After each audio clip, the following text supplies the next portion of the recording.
Hello' everyone, এই ফুলবিধ কি হয় চিনি পাইছেনে? এই ফুলখিনি চাওকচোন কি হয়। কোনে কোনে চিনি পাইছে বাৰু জনাবচোন দেই। আৰু কোনে কোনে খাই পাইছে তেখেতসকলেও জনাব। আৰু যোনে যোনে নাই খোৱা তেখেতসকলকো কৈছোঁ আপোনালোকে এবাৰ খাই চাবচোন। এই ফুলবিধ এতিয়া পোৱা যায়, এই সময়তে পোৱা যায় বসন্ত ঋতুত। বসন্ত ঋতুত বতৰৰ পৰিৱৰ্তন হয়, সেইকাৰণে মানুহৰ ধূলি বালি লাগি মানুহৰ জ্বৰ চৰ্দি কাহ আদি হয়। আপোনালোকে এইবিধ হৈছে ছজনা ফুল হয়। আপোনালোকে ছজনা ফুলো খাব পাৰে বা পাতো আনি খাব পাৰে, পকৰাও খাব পাৰে, ভাজি বনায়ো খাব পাৰে, যেনেধৰণে খাবচোন। আপোনালোকৰ গা বিষৰ কাৰণেও খুব ভাল হয় এইবিলাক।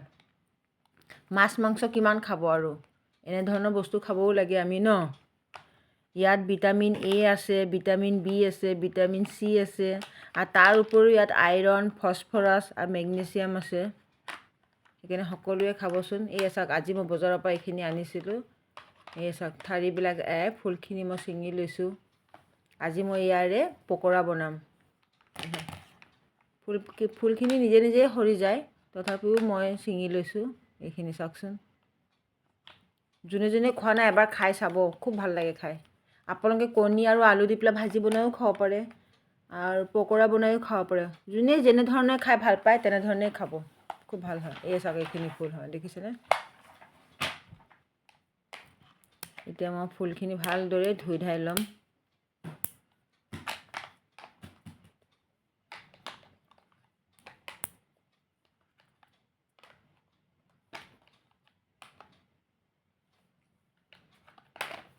এই ফুলখিনি আমাৰ কাৰ্বি আংলঙৰ ফালে বেছি পোৱা যায়।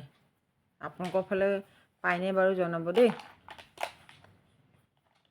দেখিবলৈ কিমান ধুনীয়া দেখিছে। এই মই ধুই লৈছোঁ।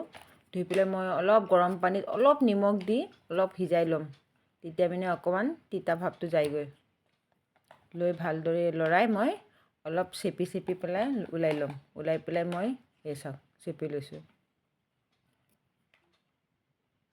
এটা বইলত ৰাখি দিছোঁ। এতিয়া মই তাতে পিঁয়াজ, কালজিৰা আৰু চাউল দালি পিচি লৈছোঁ, সেয়া দি দিম। হালধি গুড়া, জলকীয়া গুড়া,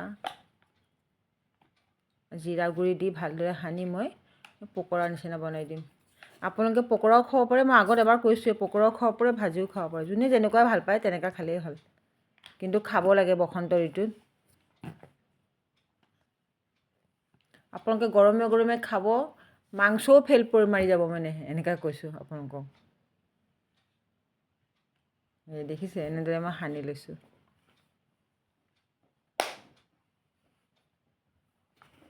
এতিয়া এই গৰম তেলত এটা এটাকৈ এনেদৰে মই দি গৈছোঁ।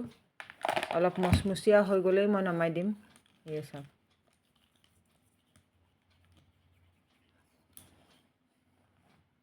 এয়া মোৰ চাওক, মোৰ হৈ গ'ল। কেনেকুৱা লাগিছে জনাব দেই। থেংক ইউ, ধন্যবাদ।